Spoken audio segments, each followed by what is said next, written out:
Olá pessoal, estamos começando agora o curso de Física 2. Nosso primeiro tópico vai ser falar sobre temperatura ou termometria. Isso aí vai depender do livro que você esteja usando, a nomenclatura pode mudar um pouquinho, mas termometria basicamente é o estudo das escalas termométricas. Mas antes disso, vamos discutir um pouco sobre o que é a termologia. Termologia é o ramo da física que vai tratar de fenômenos térmicos, que aí vai envolver temperatura, vai envolver calor, vai envolver dilatação térmica, vai envolver a propagação do calor, mudança de fase de substâncias, gases e termodinâmica. Esse é o conteúdo que nós vamos abordar nessa primeira parte do curso de termologia. E antes de começar, antes de discutir sobre temperatura, eu vou ter que fazer umas definições para vocês aqui. Vou abrir aqui o OneNote. Tem algumas definições que é importante fazer. É o seguinte, vou digitar aqui para descrever.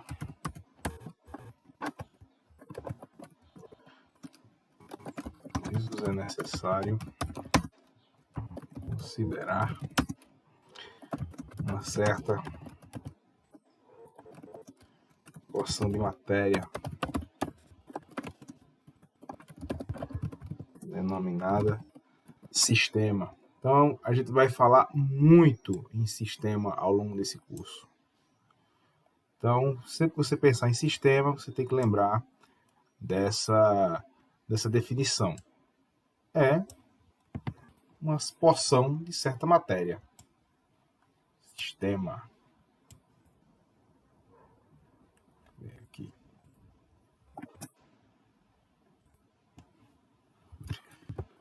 Todo sistema é delimitado pelas suas fronteiras.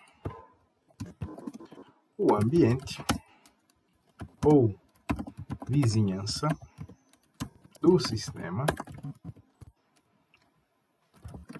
é a região do espaço que interage com o sistema através de suas fronteiras. Pronto. Então, você vai sempre considerar o sistema como uma porção de matéria e essa porção de matéria vai ter uma fronteira. A gente depois vai ver lá em termodinâmica, ou antes mesmo, vamos falar sobre uma parede adiabática, que é uma parede que não permite a passagem de calor. Se a parede não permite passagem de calor, essa é uma fronteira do meu sistema. Pode ser um gás ou um líquido dentro de um determinado recipiente. Por exemplo, água quente dentro de uma garrafa térmica. Você pode considerar o sistema como sendo aquele líquido quente e a fronteira como sendo a parede da garrafa. A parede mais interna daquele recipiente, não é aquele de plástico não, aquele que fica por dentro, revestido, que impede a passagem do calor. Então, o sistema é a região do espaço que interage. A vizinhança do sistema é a região do espaço que interage com o sistema através de suas fronteiras.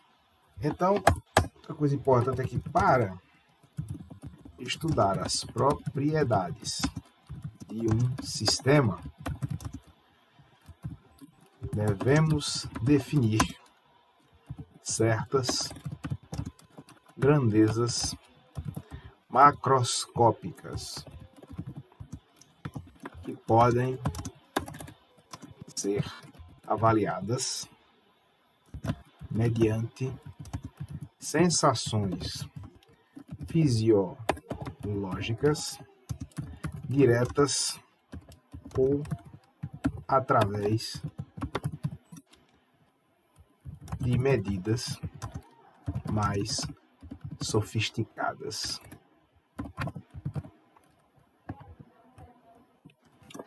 A temperatura de um sistema é uma grandeza macroscópica que indica o grau de aquecimento do sistema. Pronto. Vou atiçar aqui. Macroscópicas. Então vamos ler esse parágrafo. Para estudar as propriedades do sistema, devemos definir certas grandezas macroscópicas. Por que macroscópica? Macro, entenda como macro algo maior, algo que pode ser medido no laboratório. Porque existe uma outra descrição que é a chamada microscópica.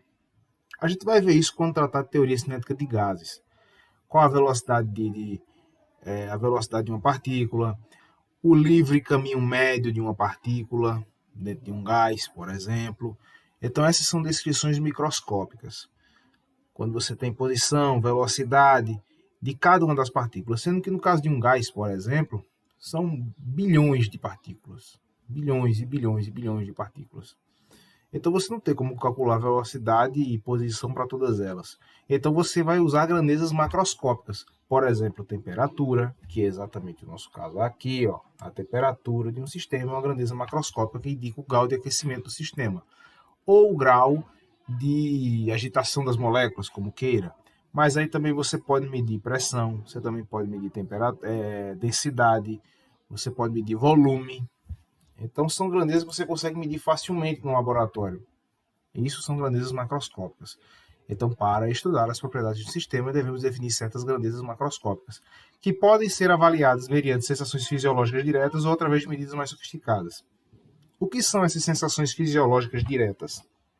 Que o texto fala aqui. Ora, você pega numa xícara de café, com café, por exemplo. Você pode dizer, eita, tá muito quente. Ou você pode dizer, eita, tá frio. Sendo que quente e frio fica um pouco relativo. Numa sala de aula, tem aluno que vai achar que tá muito quente o ar-condicionado, deveria baixar um pouco mais a temperatura. O outro já vai dizer, não, tá muito frio, desliga. Então, assim, é muito subjetivo. Então, você usa medidas mais sofisticadas. Bota o termômetro e o termômetro vai dizer, a sala está a 22 graus Celsius. Pronto. Não há discussão quanto a isso. Essa é a temperatura da sala. Então vamos definir termologia como sendo uma parte da física que estuda os fenômenos relativos ao aquecimento, ao resfriamento ou às mudanças de estado físico em corpos que recebem ou cedem determinado tipo de energia. E por que ele fala em determinado tipo de energia? Porque você pode ter mais de um tipo de energia associado. Aqui a gente vai tratar muito de energia térmica. Nesse contexto aqui a gente vai falar muito de energia térmica, que tem a ver com o grau de agitação das moléculas. Mas você pode ter também aqui, ó, pronto, essa figurinha aqui, ó, vê que legal. Você tem aqui as partículas se mexendo, esses tracinhos aqui atrás indicando o movimento delas. Isso aqui é uma determinada temperatura. Quando você sobe a temperatura, elas vão se mover com maior intensidade, tá vendo? Esses tracinhos maiores indicam que elas têm maior velocidade. Maior velocidade significa mais agitadas. O contrário também é verdadeiro. Você tem as moléculas assim mais agitadas, então você baixa a temperatura, você retira a energia térmica do sistema, você retira calor do sistema, dá no mesmo. Então elas vão se mover de maneira menos agitada. Daqui a pouco a gente vai ver o zero absoluto, que seria o movimento mínimo que essas moléculas teriam. Quase zero. Não é zero. Quase zero o movimento delas, no zero absoluto. Então, por exemplo, olha aqui, ó. Isso aqui. Você tem o gás. O gás vai queimar, vai liberar energia química, aqui nesse caso, que vai esquentar a água, vai colocar água para ferver, essa água vai liberar vapor e vai girar uma turbina. Olha, eu estou convertendo energia química, e depois energia térmica em energia mecânica. Essa turbina pode movimentar um motor, por exemplo. Isso aqui é o princípio básico de uma máquina a vapor. A ideia era exatamente essa, o vapor de água, você esquentava a água, e o vapor de água movimentava um motor, a chamada Maria Fumaça. Né? Era aqueles trens. E tem outra coisa aqui também. Isso aqui.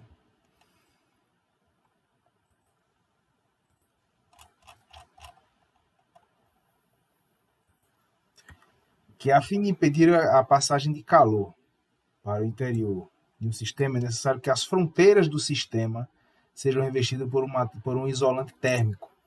E denomina-se fronteira adiabática aquela que impede a troca do calor entre o sistema e o ambiente. Por que é importante definirmos isso também? Por quê? quando a gente está medindo temperatura de um sistema, isso aqui, pronto. Por exemplo, esse sistema aqui, sistema que aparece aqui no livro, veja. Pronto. Olha, recipiente 1, recipiente 2. Tem aqui essas grades aqui, representando como se fosse uma parede, certo?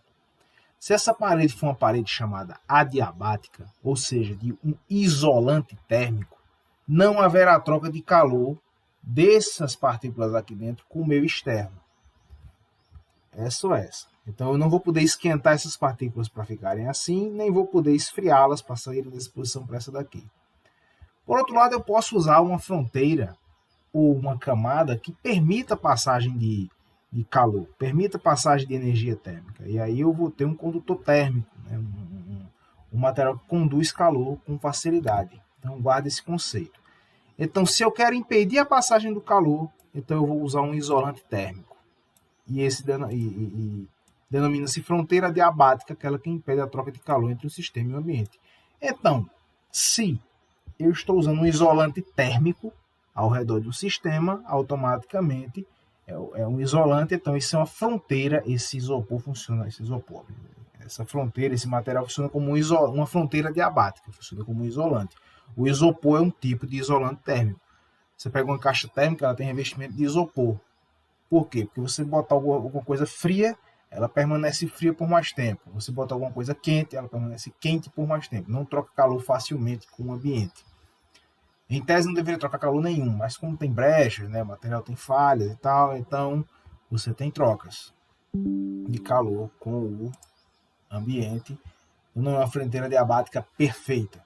Então, denomina-se fronteira adiabática aquela que impede a troca de calor, né, que é a troca de calor entre o sistema e o ambiente.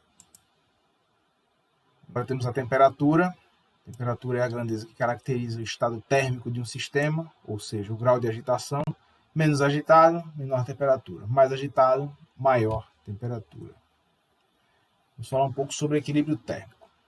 Você vai tratar de recipientes, de corpos com temperaturas diferentes, um quente e outro frio tipicamente, que são colocados em contato por um determinado tempo, podendo ser no sistema com a fronteira adiabática ou não. Com a fronteira adiabática não há troca de calor com o ambiente, então é só os dois ou três copos, enfim, a quantidade de copos que estão dentro desse sistema. Com a fronteira aberta, você pode trocar com o calor com o ambiente.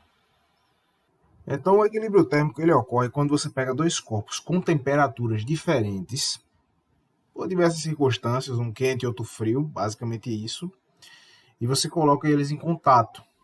Ou mistura os dois, ou bota dentro de um recipiente fechado, adiabático, para que não tenha perturbação, para que não tenha interferência do meio externo. Pode até também ficar em sistema aberto também, mas aí quando você bota o sistema aberto você perde mais o controle, porque aí o ambiente está interagindo. Mas você tem equilíbrio térmico tanto em ambiente fechado quanto em ambiente aberto. A questão de você usar um recipiente fechado adiabaticamente protegido é só para você ter uma melhor medida, né? Para você medir com mais precisão. Mas quando você pega uma xícara de café e deixa em cima da mesa, ela vai entrar em equilíbrio térmico com o ambiente. O ambiente vai trocar calor com ela e ela vai ceder calor para o ambiente. Sendo que o ambiente é muito maior do que ela, então esse calor vai ser praticamente desprezível, vai ser irrisório, e aí entra em equilíbrio térmico. Tem até uma figurinha aqui, ó. Dois ou mais sistemas físicos têm equilíbrio térmico entre si quando suas temperaturas são iguais. Considere a situação representada na figura. As partículas de água quente fornecem parte de sua energia de agitação para as partículas de água fria e esfriam. Ao receber essa energia, as partículas de água fria esquentam. A troca de energia só é interrompida quando o equilíbrio térmico é atingido. Você pega água fria, mistura com água quente, você vai ter água morna. E essa água morna, dependendo da temperatura que esteja, está aqui no ambiente aberto, você observa que as mãos das pessoas colocando nas vasilhas, vai trocar calor com o ambiente e ainda vai baixar um pouco mais a temperatura até ficar na temperatura ambiente. Por isso que eu digo, se você tiver num recipiente, num sistema isolado, adiabaticamente protegido, então essa temperatura morna vai ser a temperatura que ela vai permanecer, porque não vai trocar calor com o ambiente. Então, pararíamos na água morna. Como o sistema é aberto, ou seja, não tem nenhuma parede protegendo, ele ainda vai trocar depois calor com o ambiente e vai esfriar ainda mais, provavelmente, a depender da temperatura do ambiente. Então, vamos lá. Sobre medição de temperatura. Então, vamos lá. Sobre medição de temperatura. Como medir temperatura? Então, quando um corpo absorve calor, recebe energia térmica, algumas propriedades do corpo vão se alterar com essa elevação do sistema, né? E aí, as propriedades do sistema que variam com a modificação da temperatura do sistema denominam-se propriedades termoscópicas ou propriedades termométricas. Você vai ver tanto esses dois nomes. Inclusive o livro vai chamar de termométrica.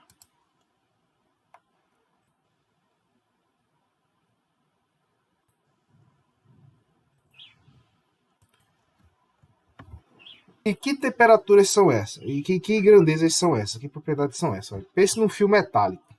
Quando a temperatura do fio aumenta, o comprimento do fio também aumenta. Neste exemplo, a propriedade termoscópica considerada do fio é o comprimento do fio.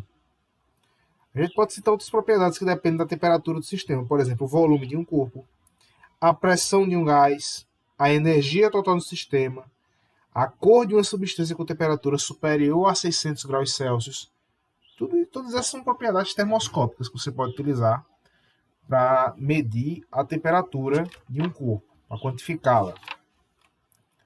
Então, a termometria que nós estamos estudando é uma técnica baseada essencialmente na medida de alguma propriedade termoscópica. A propriedade termoscópica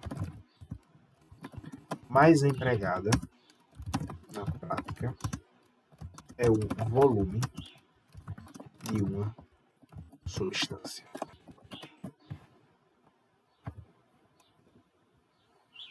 Então, a termometria, que é exatamente isso que a gente está estudando, a propriedade termoscópica e o volume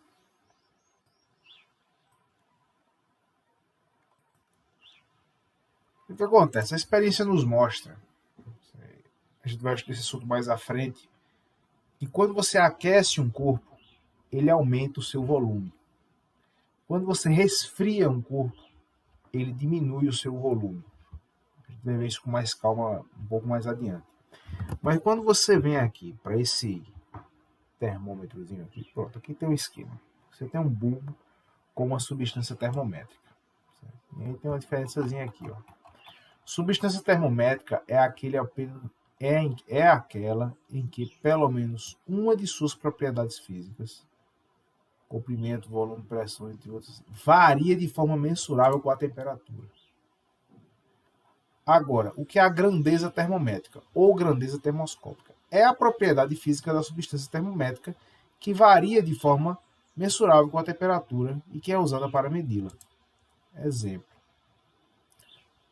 Eu falei no fio de cobre, certo? Falei no fio de cobre. O fio de cobre, o cobre no caso, é a substância termométrica. Agora, qual propriedade dessa substância está mudando com o aumento da temperatura? O comprimento. O comprimento é a grandeza termométrica ou grandeza termoscópica. Então, a substância, no caso do fio de cobre, é o cobre, é a substância. Se for Pronto. Caso termômetro clínico. Aqui. Substância termométrica. Tipicamente vai ser mercúrio cromo. Pronto. Aqui, termômetro de mercúrio. Então, o mercúrio é a substância termométrica. Quando ele é aquecido, esse aqui está até melhor, então está aqui marcando perto de 38 e pouco, eu acho. Então, quando ele é aquecido, ele vai dilatar, ele vai ocupar mais volume. Então, o volume aqui é a substância termométrica. Quando você resfria, ele desce, ele cai, ele contrai. O mercúrio é a substância termométrica e o volume é a propriedade termométrica ou propriedade termoscópica. Guardem isso. Está aqui o esquema. O bulbo, substância termométrica. O comprimento da coluna é a grandeza termométrica ou grandeza termoscópica. É uma coluna porque isso é um tubinho bem fininho. Mas é o volume que está variando. Você bota num tubo, aí ele vai e volta. No caso do fio que eu falei anteriormente, no exemplo, é o comprimento dele. No caso de um trilho de trem, de ferro. Então, o ferro é a minha substância termométrica. Agora, qual a propriedade? O comprimento. Porque quando você esquenta, o trilho de ferro vai dilatar. Quando você esfria, o trilho de ferro vai contrair. Agora, ninguém vai estar usando trilho de ferro para estar medindo temperatura. Não é a maneira mais eficiente. Termômetro clínico digital, esse aqui já depende de bateria, mas é interessante também, facilita a vida. Termômetro de rua, outro tipo de termômetro.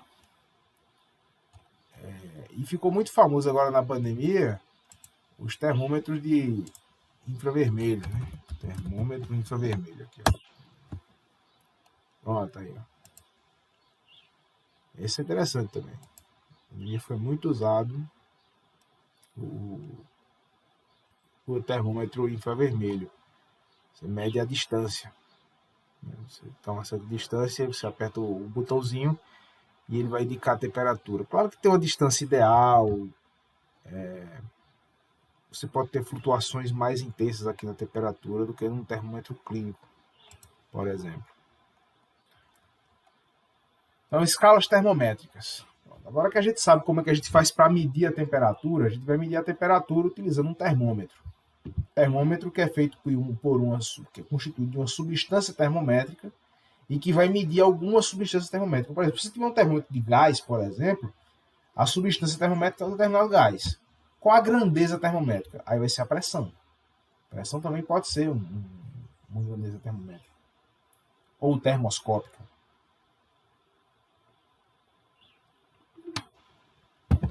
Agora é preciso quantificar. Porque uma escala pode seguir de um jeito, outra escala pode seguir de outro, e de fato é o que acontece. As escalas termométricas, elas são livres. Você pode criar sua própria escala termométrica. Agora, existem escalas que já são consagradas, foram padronizadas, foram tomadas como medida para ser usada aí por diversos órgãos, enfim, laboratórios, tudo mais. Então, que é o caso da escala Celsius, da escala Fahrenheit, da escala Kelvin, que são o que a gente vai utilizar aqui mais nesse curso. Vamos trabalhar mais com escala Celsius que escala Kelvin. Fahrenheit a gente vai citar, mas vai ser mais a título de exercício. Mas é bom você conhecê-la, certo? Então, vamos aqui para o nosso quadro negro. Para calibrar ou graduar um termômetro, é necessário usar temperaturas de referência que correspondam ao equilíbrio térmico de certos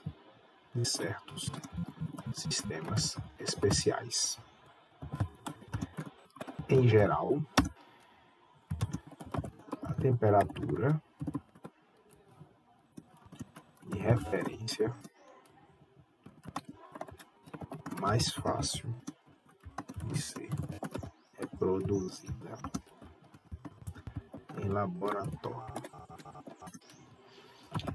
corresponde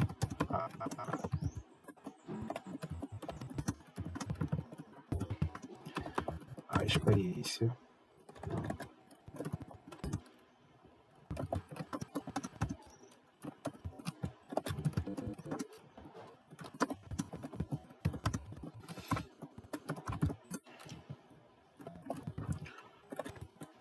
constante durante uma transição de fase ou mudança de estado.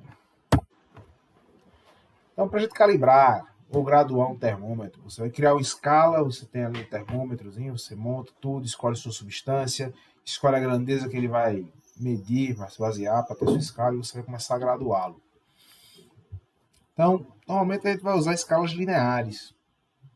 O que isso quer dizer? Você vai pegar dois pontos, duas temperaturas de sistemas bem conhecidos e vai fazer divisões iguaizinhas, de um ponto até outro. É o que o livro vai chamar aqui, ó,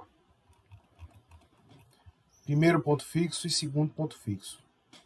No caso da escala Celsius, que é a mais utilizada, o chamado ponto fixo do gelo, chamou como ponto frio, o primeiro ponto fixo. E o segundo ponto fixo foi o ponto de vapor. Tanto o ponto de gelo quanto o ponto de vapor também são pontos de transição de fase. O que isso quer dizer? O gelo, a 0 graus Celsius, ele vai descongelar e vai se transformar em água líquida, também a 0 graus Celsius. A temperatura ela é mantida constante. O vapor de água, a mesma coisa. Quando ele chega em 100 graus, ela para de subir a temperatura. E até que toda a água se transforme em vapor, vai permanecer em 100 graus Celsius. O inverso também é verdadeiro. Você está retirando o calor do sistema, está retirando energia térmica. Então você tem vapor de água que vai começar se ele quer fazer, ele vai condensar, na verdade. Então o que vai acontecer? Vai retirando calor, o vapor vai começar a esfriar, aí vai travar em 100 graus Celsius. Isso a 1 atmosfera, a nível do mar. Então, enquanto todo o vapor não estiver se transformado em água, a temperatura não volta a cair. Do mesmo jeito o gelo. Você tem água líquida, você começa a congelar, ela vai começar a formar gelo, a temperatura está travada em 0 graus Celsius. Ela não vai cair mais. Depois que toda a água se transforma em gelo, ela volta a cair. É por isso que diz o seguinte: a temperatura de referência mais fácil de reproduzir no laboratório corresponde a uma transição de fase ou uma mudança de estado. É por isso, porque a temperatura fica travada. A experiência mostra que a temperatura do sistema permanece constante durante a transição de fase, e durante a transição de fase uma mudança de estado. Isso é importante você ter em mente. Então, por isso que foi escolhido o ponto do gelo. Por quê? Porque é uma mudança de fase. A temperatura fica parada em 0 graus Celsius. E, na verdade, fica a temperatura parada. E aí Celsius chegou e disse, vou chamar isso de 0. E a temperatura de vapor? Vou chamar isso de 100. Então, pega esse intervalo de temperaturas de 0 a 100 e divide em 100 partes iguais. Pronto. Você tem a sua escala Celsius. No caso da escala Fahrenheit, ela está dividida entre o ponto do gelo e o ponto do vapor em 180 partes iguais. E por que tem essa diferença toda? Porque a escolha de Fahrenheit foi diferente. Aqui, ó. Ele decidiu então criar sua própria escala optando por usar a substância termométrica, o mercúrio. O ponto de referência inferior da nova escala utilizou a temperatura de uma mistura de partes iguais de cloreto de sódio, sal de cozinha, e cloreto de amônio e gelo fundente, gelo picado e água pura em equilíbrio. Para o ponto de referência superior, utilizou a temperatura normal do corpo humano, dividindo esse intervalo em 100 partes iguais e chamou de 0 e 100 graus Fahrenheit. Veja, a escolha foi totalmente diferente. Então, 0 graus Fahrenheit corresponde a essa mistura de cloreto de sódio, cloreto de amônio, gelo fundente e água em equilíbrio. E a temperatura superior à temperatura do corpo humano. E ele chamou de 100. Pronto, chamou esse intervalo aqui de 0 a 100.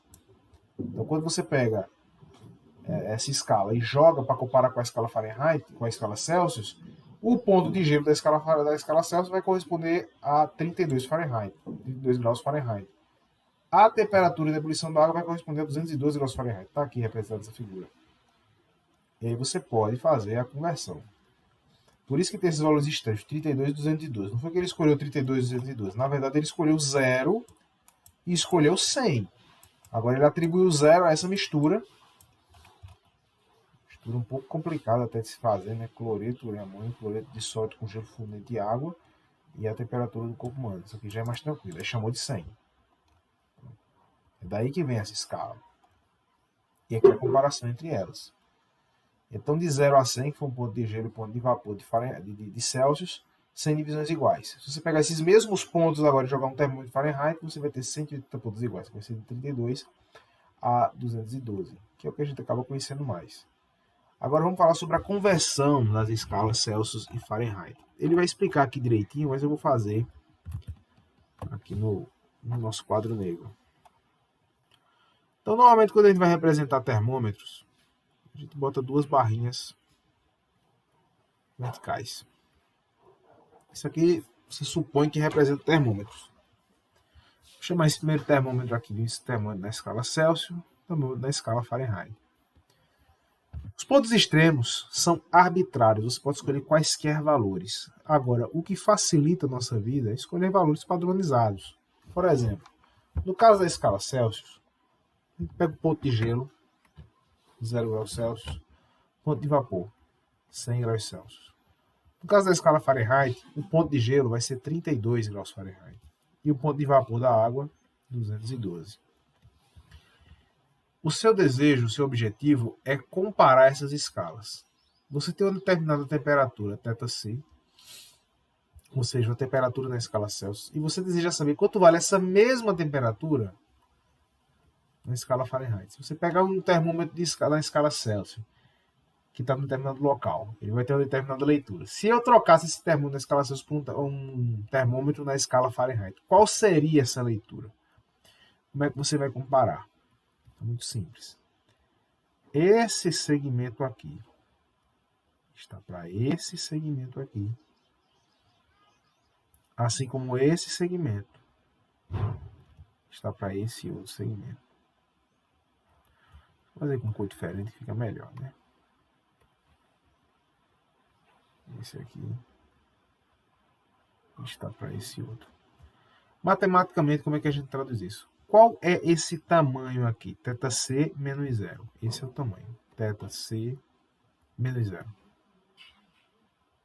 Está para 100 menos 0, que é esse tamanho todo aqui. Igual. Esse tamanho aqui, θf menos 32,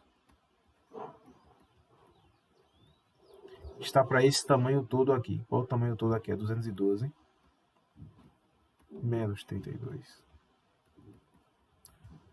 Então, θc menos 0, θc, 100 menos 0, 100, igual.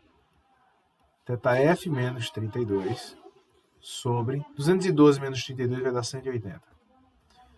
Eu vou cancelar esse 0 aqui. Vou dividir por 2. 18 dividido por 2 vai dar 9. 10 dividido por 2 vai dar 5. Então, θc sobre 5 é igual a θf menos 32 sobre 9. Pronto. Isso aqui é o que a gente vai utilizar daqui para frente. Quando a gente quiser converter de graus Celsius para Fahrenheit ou de Fahrenheit para graus Celsius. É a fórmula que mais aparece também nos problemas. Mas se você parecer escalas diferentes, a gente vai usar esse mesmo procedimento para descobrir a relação entre as escalas termométricas. Sobre variação de temperatura. Bem, talvez você tenha problemas que vão tratar sobre a variação de determinada temperatura. Não vai ser uma temperatura pontual, vai ser um range de temperaturas. Então o que acontece? Quando a gente olha para essa figurinha aqui, veja que de 0 a 100, ou melhor, de 0 a 100 não, do ponto de gelo até o ponto de vaporização, a escala Celsius ela é centígrada. Por isso que também, às vezes você vai ver algum problema que vai dizer foi 20 graus, a temperatura é 20 graus centígrados e não 20 graus Celsius. Essa terminologia não é a ideal, mas ela não está errada, porque a escala Celsius ela é uma escala centígrada, porque está dividida em 100 partes iguais entre o gelo e o vapor de água. O que acontece? A escala Kelvin, que a gente vai estudar daqui a pouco, ela também é uma escala centígrada. Mas quando você fala 20 graus centígrados, pode ser a escala Celsius, que vai entender automaticamente que é 20 graus Celsius, mas poderia ser 20 Kelvin também. ou 20 graus Kelvin, só que a denominação graus Kelvin não é mais utilizada desde a década de 60. Então a denominação mais correta é falar 100 graus Celsius, 20 graus Celsius, 30 graus Celsius, 30 Kelvin, 60 Kelvin. Agora, pode acontecer de você pegar um livro antigo, inclusive aconteceu comigo, eu peguei um livro da editora Dover, que eles publicam livros bem antigos. Eles republicam, na verdade. E nesse livro ele usava graus Kelvin. Achei até estranho, porque você não vê essa denominação por aí. Mas é porque era um livro que foi escrito originalmente antes da década de 60. Então, quando eles republicam, eles não mexem. Eles pegam o texto do jeito que estava e republicam. Então, pode acontecer de você pegar algum texto antigo e tá lá graus Kelvin. Mas a denominação mais aceita hoje, mais comum, é Kelvin. 20 Kelvin, 30 Kelvin, a gente vai falar nessa escala daqui a pouco. Então, quando a gente fala de variação, a gente vai dizer o seguinte: escolhe 2 pontos. Por padrão, a gente sempre vai escolher gelo e vapor, que é fácil você conseguir esse laboratório, é mais fácil do que a solução que o Fahrenheit encontrou. Até porque o ponto superior que o Fahrenheit botou, 36 graus e meio, tudo bem, mas o corpo humano ele sofre pequenas variações de temperatura, né? A pessoa pode estar um pouco febril, ou algum fenômeno pode estar um pouco adoentada, não sabe, e então você tem perturbações no sistema. Fez exercício físico, a temperatura tem uma pequena variação, ao passo que uma mudança de fase não, a perturbação numa variação de fase na temperatura é bem menor. Então, é melhor. Outra coisa, você pegar água pura a 0 graus Celsius, você consegue medir a temperatura, você consegue até em casa medir essa temperatura sem muito problema, apesar de que você vai ter mais perturbações. Só que até essa solução de cloreto de sódio e cloreto de amônio que o Daniel, que o Fahrenheit ele usou, pode ter perturbações de temperatura se não for nas proporções corretas. Então é mais complicado você conseguir a solução do Fahrenheit do que a do Celsius. Então quando a gente pega gelo e vapor, que é fácil de você conseguir, pega a escala Celsius, ela tem 100 divisões. A escala Fahrenheit vai de 32 a 212 nesse range de temperatura. Então ela vai ter 180 divisões. Então, quando a gente fala de variação de temperatura, a gente vai usar essa formulazinha aqui. Ó. Variação de graus da temperatura em Celsius dividido por 100, que é o intervalo total, pela variação da temperatura em Fahrenheit dividido por 180. Veja que esse esquema é muito parecido com esse esquema aqui. Então, basta utilizar a mesma ideia. A mesma ideia que nós utilizamos aqui. Você pega 2 termômetros. A gente vai usar muito Celsius e Fahrenheit, mas podem ser quaisquer escalas. Então, pega um segmentozinho aqui. θC inicial, θC final, θF final, θF inicial. Então, esse segmento está para esse outro segmento, assim como esse segmento aqui está para esse outro segmento. E aí você vai ter, vamos usar cores distintas também, né? Vamos fazer cor distinta aqui. Aparece. Esse segmento maior está para esse outro segmento aqui. Então, quando a gente escreve a equação, quando a gente escreve aqui daqui a pouco a gente fala de função termométrica, vai vir dessas equações que a gente está deduzindo. Esse segmentozinho aqui em verde, θF, θCF menos θCI, está para os limites aqui, né, que é 100 e 0, aqui 32 e 212. Então, esse segmentozinho aqui em verde está para esse maior, 100 menos 0, assim como θF, Fzinho, menos θF inicial. Estou supondo que aqui foi aquecido, né? Então, inicialmente essa temperatura foi final para essa temperatura final. Poderia ser o contrário também, sem problema nenhum. 212 menos 32. Ora, isso aqui, final menos inicial, é o que a gente chama de variação. No caso de uma variação de temperatura, Δθ. No caso de uma variação de temperatura em Celsius, ΔθC. Aqui é a mesma coisa. Final menos inicial é uma variação. Variação de temperatura, Δθ. Escala Fahrenheit, coloca o Fzinho aqui para diferenciar. Então você pode escrever variação da temperatura em graus Celsius dividido por 100 igual a variação da temperatura em Fahrenheit dividido por 180. Já pode fazer até uma outra continha aqui interessante. pode ser útil em algum problema. Qual é a variação? Vou escrever essa pergunta aqui. Quanto corresponde a variação de 1 grau Celsius? Não é primeiro, é 1 grau Celsius na escala Fahrenheit. Vou aumentar aqui a fonte.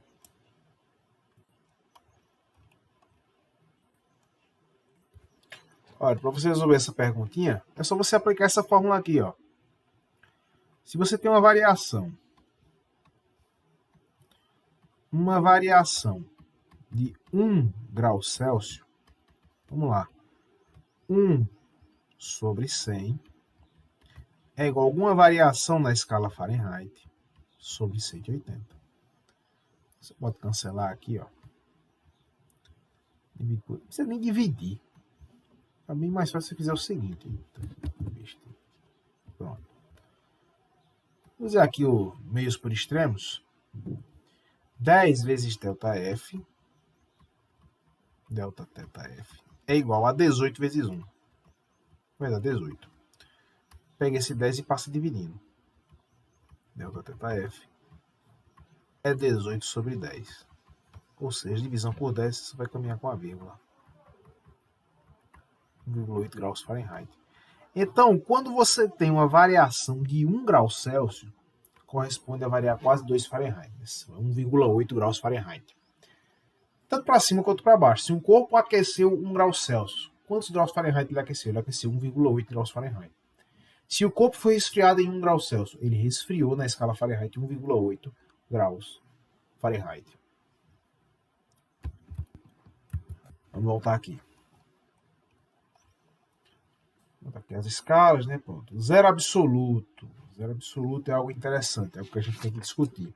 O zero absoluto seria uma temperatura, na verdade é uma temperatura, mas é uma temperatura que o movimento das moléculas cessaria, ou tenderia a cessar. Né? Seria o movimento mínimo possível. Acho que assim ficaria mais bem definido. O movimento mínimo possível seria esse zero absoluto.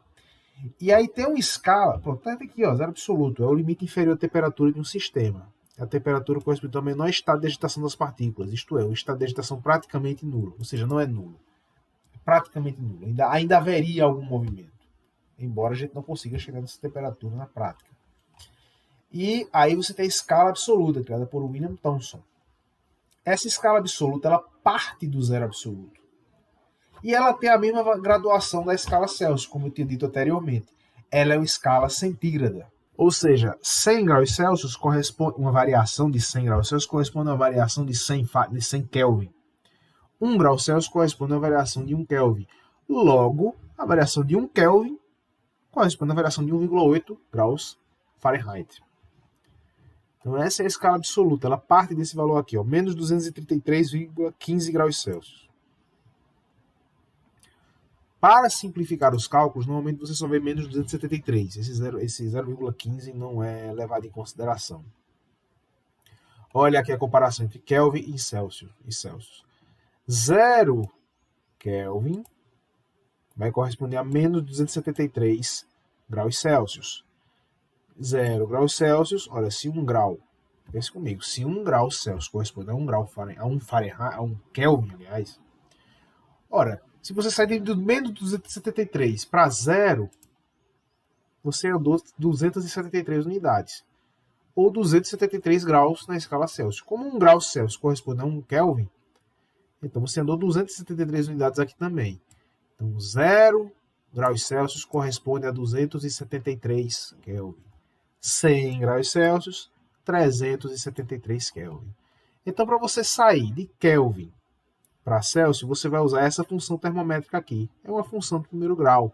Então, você pode até botar num gráfico isso. Então, a temperatura em Kelvin é igual a temperatura em graus Celsius mais 273. Isso aqui, se você botar num gráfico, variável θ, graus Celsius, e aqui é variável. Isso aqui vai dar um gráfico mais ou menos assim. Mais ou menos assim. Esse ponto aqui, o meu coeficiente linear, né, 273. Então você poderia até prolongar esse, fazendo esse 3 aqui, ficou feio. Você pode prolongar aqui um pouco mais, porque a escala Celsius admite valores negativos. Esticar essa linha para cá. Pronto. Esse valor aqui, menos 273 graus Celsius. Aqui é zero, porque a escala Kelvin não admite valores negativos. Seria um gráfico mais ou menos assim. Um gráfico linear. Se passasse pela origem, seria uma função afim. Como não passa, seria uma função linear. Como não passa na origem, é uma função afim. Uma função afim. Voltando aqui para o caso de Fahrenheit, isso aqui é uma relação de conversão entre Celsius e Fahrenheit ou Fahrenheit e Celsius. Pode ser que você encontre, em algum problema, a denominação função termométrica. Como é que a gente escreve uma função termométrica? A função termométrica é uma função afim também. É uma função nesse formato aqui. Como é que a gente escreveria a função termométrica? A partir da conversão de escalas entre Celsius e Fahrenheit. Poderia escrever de duas formas. θc sobre 5 é igual a θf menos 32 sobre 9.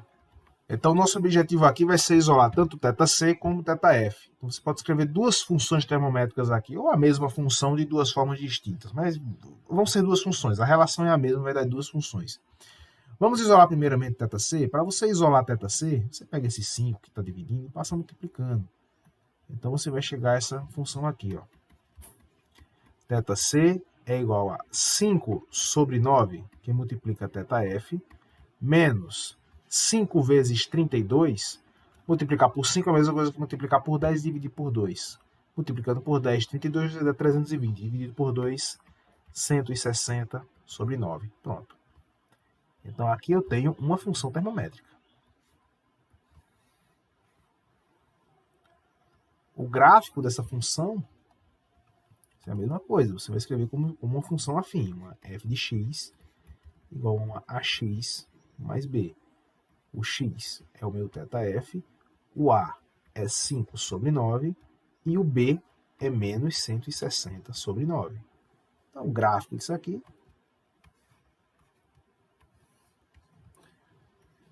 θf, a variável independente, a variável dependente é θc. Tanto uma quanto a outra admitem valores negativos. Esse valor aqui é um valor negativo, é onde cruza o eixo dos y. Então, ele está cruzando aqui, está fazendo isso aqui. Esse valor aqui vale menos 160 sobre 9. Esse seria o gráfico. Poderia continuar, né? Até o limite inferior. Outra forma, normalmente é uma função. Fazer direito, né?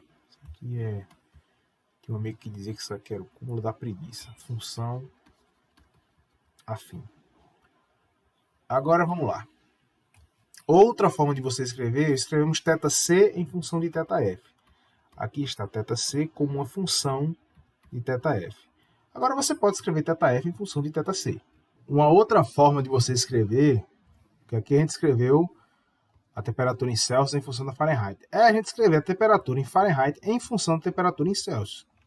É o mesmo procedimento, só que você vai pegar essa equação, ao invés de você isolar o θc, que foi o caso, você vai isolar o θf. Então, para isolar o θf, passa esse 9 que está dividindo, passa multiplicando.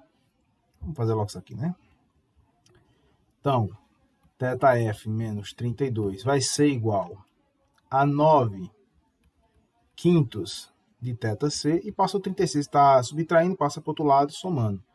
Então, θf é igual a 9 quintos θc mais 32. Pronto, aqui agora a gente tem uma função. A temperatura em Fahrenheit em função da temperatura em Celsius. A temperatura em Celsius passa agora a ser a variável independente. Então, você vai jogar isso num gráfico. Agora você vai colocar o θc embaixo, a temperatura em Celsius vai ser a minha variável independente, e a variável dependente vai ser o θf. 32 é o meu coeficiente linear. O coeficiente aqui é positivo, então aqui vai ser uma reta ascendente. E você pode prolongar para o lado de cá, porque tanto a escala Celsius quanto a escala Fahrenheit admitem valores negativos. E assim você gera a chamada função termométrica. Então, no próximo vídeo, nós vamos fazer exercícios sobre as escalas termométricas, suas conversões e aplicações. Tá certo? Considere inscrever-se no canal, curta, compartilhe o vídeo. Um abraço e até o próximo.